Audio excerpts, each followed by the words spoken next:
घूसखोरी का खेल, फंस गए एमएलए पटेल। एसीबी ने बांसवाड़ा के बागीदौरा से विधायक जयकृष्ण पटेल को रिश्वत लेते गिरफ्तार किया है। राजस्थान में ये पहली बार है जब किसी विधायक को रिश्वत लेते अरेस्ट किया गया है। विधानसभा में लगाए खनन विभाग से जुड़े सवालों को वापस लेने के लिए भारत आदिवासी पार्टी बीएपी के विधायक जयकृष्ण ने 2.5 करोड़ रुपए में सौदा तय किया था। जयपुर में जयकृष्ण पटेल के ज्योति नगर स्थित सरकारी क्वार्टर पर रविवार को रिश्वत ली गई थी। विधायक का कोई व्यक्ति रिश्वत के 20 लाख रुपए लेकर के फरार हो गया। जो व्यक्ति पैसे लेकर के भागा है उसको लेकर विधायक आवास परिसर में सर्च किया जा रहा है। सीसीटीवी फुटेज खंगाले जा रहे हैं।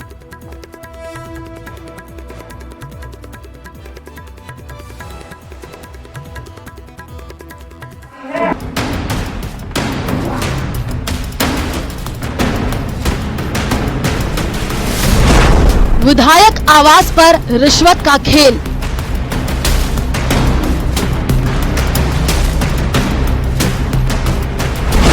कैसे एसीबी के शिकंजे में आए जेके पटेल।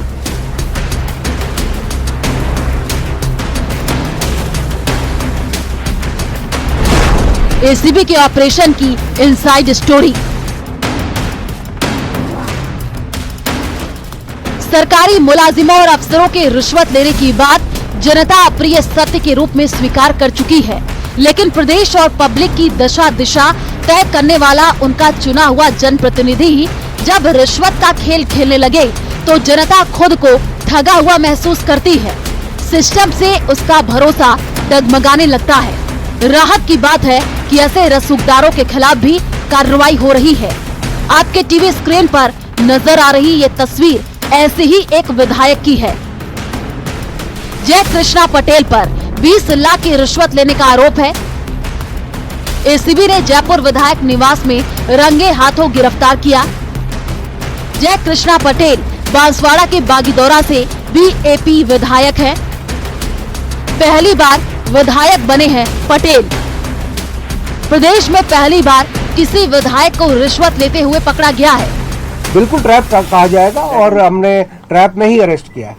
क्या उस टाइम पे पैसे बरामद हुए? पैसे उस टाइम बरामद नहीं हुए क्योंकि इमीडिएटली जब तक एसीबी की टीम पहुंचती आदमी लेकर जा चुका था। लेकिन जो हमारी कार्रवाई ट्रैप के दौरान होती है हाथ धुलवाने की, उसमें एमएलए साहब के जब हाथ धुलवाए, फिंगर्स धुलवाई, तो उसमें रंग आया है। तो हमारे लिए ये सफिशिएंट है। उन्होंने नोटों को छुआ है, गिना है, और हमारे पास जो ऑडियो वीडियो है उसमें स्पष्ट रूप से जो परिवादी है हमारा, वो नोट गिना रहा है गाड़ी में। कैसे शिकंजे में आए जेके पटेल? पूरा मामला करीब 2.5 करोड़ रुपए के लेन देन से जुड़ा बताया जा रहा है। विधायक ने इसकी पहली किस्त के रूप में 20 लाख रुपए लिए थे। घूस की ये राशि खनन से जुड़े मामले को लेकर के ली गई थी। पटेल ने खनन के मामले को लेकर सदन में सवाल लगाया था। उसके जवाब को ड्रॉप करने की एवज में घूस ली गई थी। जयकृष्ण पटेल बागीदौरा बांसवाड़ा के हैं। उनको आज एसीबी टीम ने 20 लाख रुपए लेते हुए ट्रैप किया है। ये ट्रैप की कार्रवाई काफी दिन से इसी ऑपरेशन चल रहा था। हमारे पास परिवादी रविंदर सिंह, जो कि उस एरिया के नहीं है, वो ये पूर्वी राजस्थान के हैं, उनकी माइंस हैं। इन माइंस के बारे में एमएलए साहब ने कोई प्रश्न लगाए हैं विधानसभा में। जो प्रश्न लगाए उस एवज में इनको अप्रोच किया एमएलए साहब ने। जब इनको अप्रोच किया तो इन्होंने इनसे बात की कि साहब क्या बात है। तब इन्होंने बताया कि भाई जो प्रश्न है मैं वापस ले लूंगा अगर आप कुछ मुझे पैसे दें तो। एग्जैक्ट वर्ड्स ये नहीं है लेकिन भाव यही है। उसके बाद ये बांसवाड़ा भी गए, परिवादी रविंदर सिंह बांसवाड़ा गए और वहां पे भी इन्होंने 1 लाख रुपया एमएलए साहब को दिया था। वो सारा रिकॉर्डेड है, ऑडियो और वीडियो एसीबी की टीम से, एसीबी के डिवाइसेस में सब कुछ रिकॉर्डेड है। विधायक पटेल के ट्रैप होने की सूचना से सूबे की सियासत में तूफान आ गया है। घटना शर्मनाक है। एक लोकतंत्र में चुने हुए विधायक को, मैं तो ये कहता हूँ कि किसी को भी रिश्वत नहीं लेनी चाहिए, लेकिन जब कोई विधायक किसी मामले पर इस तरह के लेन देन की प्रक्रिया में फंसता है तो उससे लोकतंत्र कलंकित होता है। जनता का जो जनप्रतिनिधियों के प्रति विश्वास है, उस विश्वास में कमी आती है। इसलिए सबको शुचिता का ध्यान रखना चाहिए। जनता के प्रति जवाबदेह होकर के भ्रष्टाचार के खिलाफ लड़ाई लड़ने की हम कस्में खा करके आते हैं, उस पर खरा उतरना चाहिए। जो क्षेत्रीय पार्टियां राजस्थान में उभर रही है, पहले आरएलपी बनी 18 के अंदर, फिर बाप बनी 23 के अंदर, और उसके सांसद मेरे छोटे भाई की तरह राजकुमार रोत, और हमेशा प्रयास करते रहते हैं आदिवासियों के मुद्दों पे, जवानों के मुद्दों पे। तो मैं उसके अंदर यही कह रहा हूँ कि कोई षड्यंत्र नहीं हो, बस इतना ही है। और अगर ऐसी भी खुलासा करके स्पष्ट रूप से रिश्वत की पुष्टि हो जाती है कि भाई एमएलए का इन्वॉल्वमेंट है, तो निश्चित रूप से बाप पार्टी को उन्हें तुरंत पार्टी से निकालना चाहिए और सरकार को कार्रवाई करनी चाहिए। आपको बताते चले कि बागीदौरा सीट पहले कांग्रेस के कब्जे में थी। उसके बाद वहां के विधायक महेंद्रजीत सिंह मालवीय ने इस्तीफा देकर बीजेपी ज्वाइन कर ली थी और कांग्रेस ने भारत आदिवासी पार्टी को समर्थन दिया था। बहरहाल उम्मीद के मुताबिक बीएपी के डूंगरपुर बांसवाड़ा से सांसद राजकुमार रोत ने विधायक जयकृष्ण पटेल के खिलाफ की गई कार्रवाई से राजनीति से प्रेरित बताया है। राजकुमार रौत की बात अपनी जगह, लेकिन आदिवासियों के हितों की बात करने वाली, आदिवासी अस्मिता की नारा बुलंद करने वाली पार्टी के विधायक पर रिश्वतखोरी के आरोप पार्टी की छवि पर सवाल तो उठाती ही है। राजस्थान में बाप पार्टी से बागीदौरा के विधायक जयकृष्ण पटेल को आज एसीबी ने 20 लाख रुपए की रिश्वत लेते हुए रंगे हाथों गिरफ्तार कर लिया। रिश्वत की रकम एक खनन कारोबारी से मांगी गई थी। बताया जा रहा है कि पूर्वी राजस्थान के रहने वाले खनन कारोबारी ने विधानसभा में लगाए गए 3 प्रश्नों को ड्रॉप करने की एवज में करीब 2.5 करोड़ रुपए की डील विधायक जयकृष्ण पटेल के साथ में की थी, जिसके बाद 20 लाख रुपए की रकम जो है पहली किस्त में देना तय हुआ। लेकिन इस बीच परिवादी खनन कारोबारी ने एसीबी मुख्यालय को इसकी सूचना दी, जिसके बाद एसीबी के सत्यापन में भी 1 लाख रुपए लेना सामने आया, जिसके बाद आज एसीबी ने इस ट्रैप कार्रवाई को रचा और आखिरकार जब परिवादी रिश्वत की रकम लेकर के विधायक आवास के बाहर पहुंचा, विधायक जयकृष्ण पटेल को रुपए गिनवाए, उसके बाद एसीबी ने विधायक जयकृष्ण पटेल को ट्रैप कर लिया। कैमरा पर्सन मान सिंह के साथ विष्णु शर्मा, न्यूज 18 राजस्थान, जयपुर। केंद्रीय मंत्री और सांसद भूपेंद्र यादव रविवार को निमराना के बिचपुरी गांव में पहुंचे और यहां उन्होंने जन सुनवाई कार्यक्रम में हिस्सा लिया। इस दौरान मंत्री ने जातीय जनगणना से लेकर वक्फ बोर्ड और एक देश एक चुनाव जैसे अहम मुद्दों पर कांग्रेस को घेरते हुए कई तीखे बयान दिए। मंत्री भूपेंद्र यादव ने कहा कि जातीय जनगणना प्रधानमंत्री नरेंद्र मोदी द्वारा उठाया गया एक ऐतिहासिक कदम है।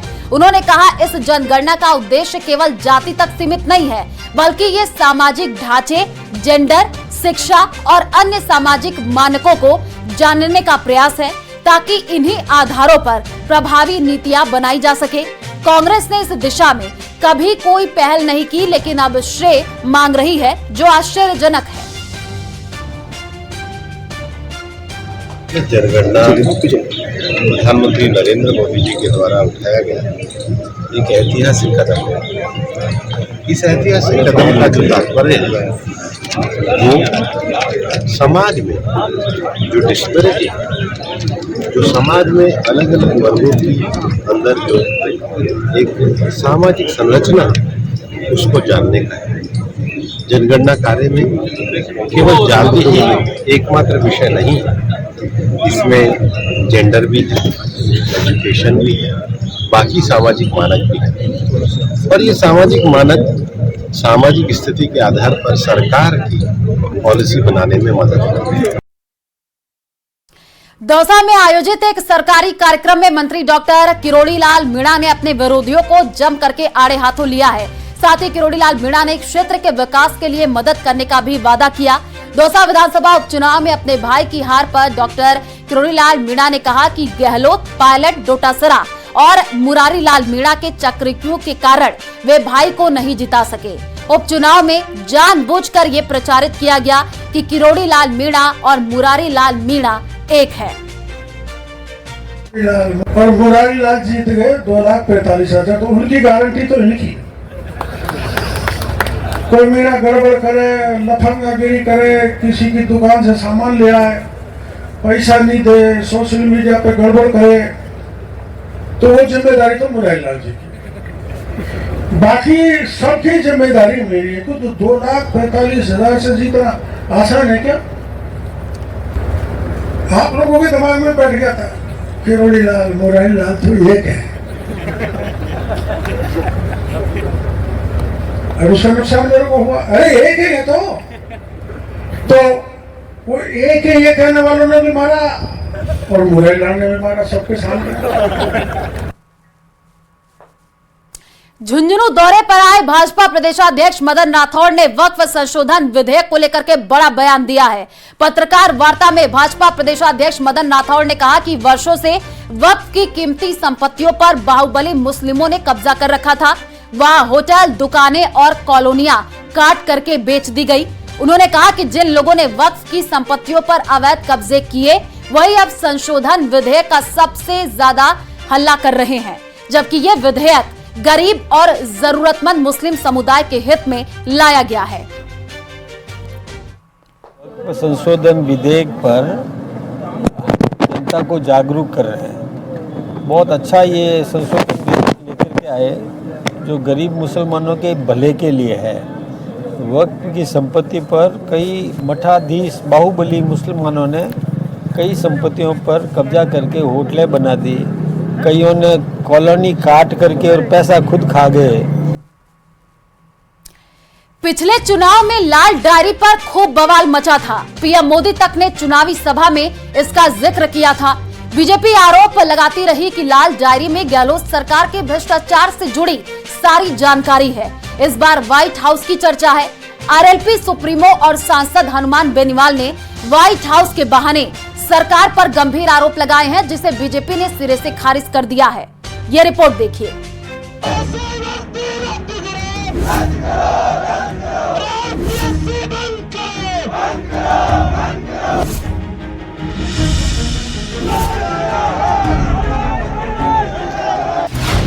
व्हाइट हाउस पर बढ़ी सियासी रार।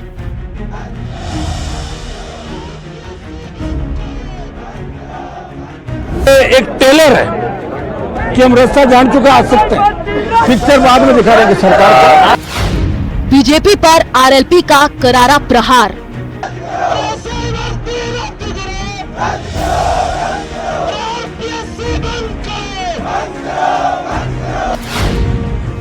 बीजेपी ने आरोपों को किया दरकिनार।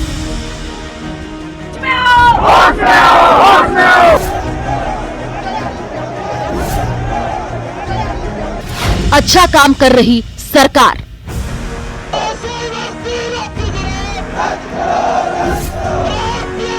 हम चाहते हैं एसआई भर्ती रद्द हो, आरपीएससी भंग हो, और तमाम मुद्दे जिस तरह एसओजी के अंदर फर्जी लोग बैठे उनको निकाला जाए, 100 की नफरी पूरी की जाए और कुछ जांचें सीबीआई से कराई जाए। यहाँ तक तो ठीक था। बेरोजगारों के हक की लड़ाई लड़ रहे आरएलपी सुप्रीमो और सांसद हनुमान बेनीवाल ने एसआई भर्तियों की जांच एसओजी के बजाय सीबीआई से कराने की मांग की, लेकिन इसके बाद बेनीवाल की जुबान से जो निकला उससे अच्छा खासा बवाल मच गया। सूबे का सियासी पारा बढ़ गया। और व्हाइट हाउस का जो मामला बिश्नोई का था उसके यहाँ भी बुलडोजर चले और उससे भी बर्खास्त उसको किया जाए। आज हाईकोर्ट में भी सुनवाई थी, लेकिन सुनवाई अभी टल गई है। आपको कोई दिक्कत नहीं, टल गई होगी, उससे क्या फर्क पड़ेगा, टल गई होगी, हम बैठे हैं। सियासत में कथ्य के पीछे छिपे तथ्य की बड़ी निर्णायक भूमिका होती है, इसलिए कनकहा सुर्खियां बन जाता है। ये बात और है कि बेनीवाल इतना महीन खेल नहीं खेलते, लेकिन इतना तय है कि हनुमान बेनीवाल ने जोधपुर के व्हाइट हाउस की सफेदी पर कालिक पोतने में कोई कोर कसर नहीं छोड़ी। बेनीवाल के मुताबिक इस व्हाइट हाउस में कई सफेद पोश आते और भ्रष्टाचार का खुला खेल खेलते हैं। और व्हाइट हाउस का आप देख लेंगे वहाँ कौन कौन बीजेपी के नेता गए थे, कौन कांग्रेस के नेता थे और कौन ब्यूरोक्रेट जो व्हाइट हाउस के अंदर ऐश आराम करने के लिए। व्हाइट हाउस में ऐश आराम की पूरी सुविधा है वहाँ पे। 1 मई को बेनीवाल ने एसआई भर्ती पेपर लीक में गिरफ्तार हुई लड़की संतोष बिश्नोई का एक पूछताछ मीडिया के सामने सार्वजनिक किया। ये पूछताछ नोट एसओजी का तैयार किया हुआ था। पेपर लीक मामले में गिरफ्तार होने वाले संतोष के बयानों में लिखा है, एसआई भर्ती 2021 की लिखित परीक्षा में उसने अपने स्थान पर छम्मी बिश्नोई को डमी अभ्यर्थी के रूप में बैठाया था। एक छोटे लड़के अनिल को मोटरसाइकिल देकर 6 लाख रुपए देकर छम्मी उर्फ सम्मी को देने के लिए बस स्टैंड पर भेजा था।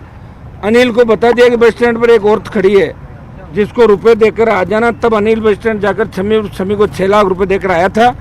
ये 6 लाख रुपए मैंने के बिश्नोई से, जिसका व्हाइट हाउस है जोधपुर के अंदर, के बिश्नोई का।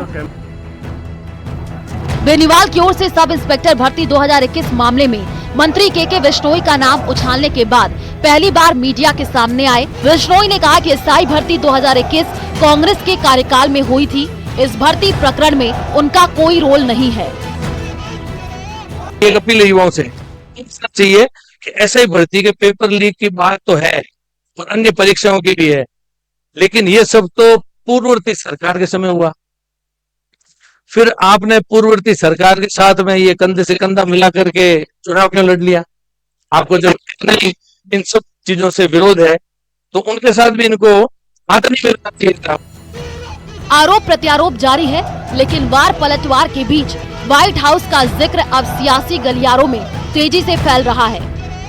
वहीं के बिश्नोई ने जयपुर में प्रेस कॉन्फ्रेंस करते हुए इस बात का खुलासा किया और हनुमान बेनीवाल को कहीं न कहीं ये बात कही है कि व्हाइट हाउस है जो व्हाइट कमाई से बनाया गया है, उनकी खुद की मेहनत की कमाई से बनाया गया है। हनुमान बेनीवाल को अपने इस वक्तव्य पर जो है माफी मांगनी चाहिए। वही अगर बात करें तो एक बार जोधपुर का शास्त्रीनगर का ये व्हाइट हाउस राजनीतिक गलियारों में चर्चा का विषय बना हुआ है। एसआई भर्ती 2021 के घोटाले से इस व्हाइट हाउस को हनुमान बेनीवाल ने जोड़ा है। चंद्रशेखर व्यास, न्यूज़ 18 राजस्थान, जोधपुर। झाबर सिंह खर्रा के बयान ने प्रदेश की सियासत में हलचल मचा दी है। मंत्री ने दावा किया है कि पूर्ववर्ती कांग्रेस सरकार के शासनकाल में 13.50 करोड़ पट्टे जारी किए गए, जो राज्य की कुल आबादी से भी ज्यादा है। चौंकाने वाले आंकड़े ने न सिर्फ पूर्व सरकार की कार्य प्रणाली पर सवाल खड़े कर दिए हैं, बल्कि खुद मंत्री की जानकारी और तथ्यों पर भी संशय पैदा कर दिया है। यह रिपोर्ट देखिए। यूडीएच मंत्री की जानकारी पर सवाल। 13.5 लाख नहीं है, 13.5 करोड़ पट्टे जारी हुए हैं अभियान के दौरान। कांग्रेस काट रही जमकर बवाल। आबादी से ज्यादा कैसे पट्टे हुए जारी, बोलने से पहले तथ्यों की कर ले तैयारी। तो मंत्री महोदय, राजस्थान की आबादी 8 करोड़ से कम है, आप कहाँ 13.5 करोड़ पट्टे की बात कर रहे हो? थोड़ा स्टडी करके ही बोला करें। अब ये तो मैंने उस समय भी स्पष्ट तौर पर विधानसभा में भी कहा, 13.5 करोड़ पट्टे। अब 13.5 लाख नहीं है, 13.5 करोड़ पट्टे जारी हुए हैं अभियान के दौरान पूरे प्रदेश में। कहां लाखों को लिए घूम रहे हो आप? यूडीएच मंत्री झाबर सिंह खर्रा के बयान के बाद मंत्री जी की जानकारी पर सवाल उठने ही थे। सवाल ये, राजस्थान की जनसंख्या ही जब करीब 8 करोड़ है तो 13.5 करोड़ पट्टों का आंकड़ा कैसे विश्वसनीय हो सकता है? यूडीएच मंत्री झाबर सिंह खर्रा के अनुसार पूर्ववर्ती शासनकाल में लाखों की संख्या में फर्जी पट्टे जारी किए गए, जिनमें से 3 दर्जन से ज्यादा प्रकरणों में मुकदमे दर्ज हो चुके हैं। झाबर सिंह खर्रा ने कहा, सरकार सभी पट्टों की जांच करवा रही है, जो भी इस खेल में शामिल पाया जाएगा उसे बख्शा नहीं जाएगा। 13.5 करोड़ पट्टे जारी हुए थे, उनकी अब एक साथ इतनी लंबी जांच नहीं होती। जैसे जैसे जांच हो रही है, दुनिया आम जनता को जैसे जैसे पता चला, शिकायतें नहीं, उसके हिसाब से कार्रवाई होती जा रही है। और अब अभी मुख्यमंत्री जी ने पूरे की जांच की घोषणा की, आने वाले समय में उसको भी आपके सामने सारी स्थिति आ जाएगी। यूडीएच मंत्री ने पूर्व मंत्री शांति धारीवाल पर चल रहे एकल पट्टा प्रकरण को लेकर भी कहा कि इस प्रकरण की फिर से जांच शुरू हो गई है, कोई भी दोषी बचेगा नहीं। मंत्री खर्रा ने मुख्यमंत्री भजनलाल शर्मा की बात दोहराते हुए कहा कि मामले की गंभीरता को देखते हुए मुख्यमंत्री ने इस घोटाले की जांच के निर्देश दिए हैं। सब बन जाएंगी, अभी तो एकल पट्टा वापस शुरू हो गया, और उसके अलावा उनके कालखंड में,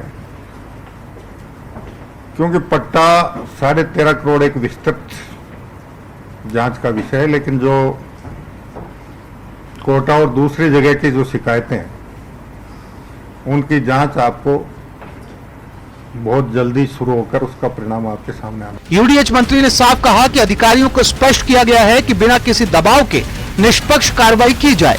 इसलिए आने वाले दिनों में और भी मामले प्रकाश में आने की संभावना है। पूर्व में भी यूडीएच मंत्री झावर सिंह खर्रा लैंड फॉर लैंड घोटाले की जांच की बात कह चुके हैं, लेकिन लैंड फॉर लैंड घोटाले की जांच अभी आगे बढ़ने का नाम नहीं ले रही है। न्यूज 18 राजस्थान के लिए सहयोगी मान सिंह के साथ रोशन शर्मा की रिपोर्ट। और खबरों का सिलसिला जारी रहेगा। यहां रुकते एक छोटे से ब्रेक के लिए, जल्द लौटेंगे।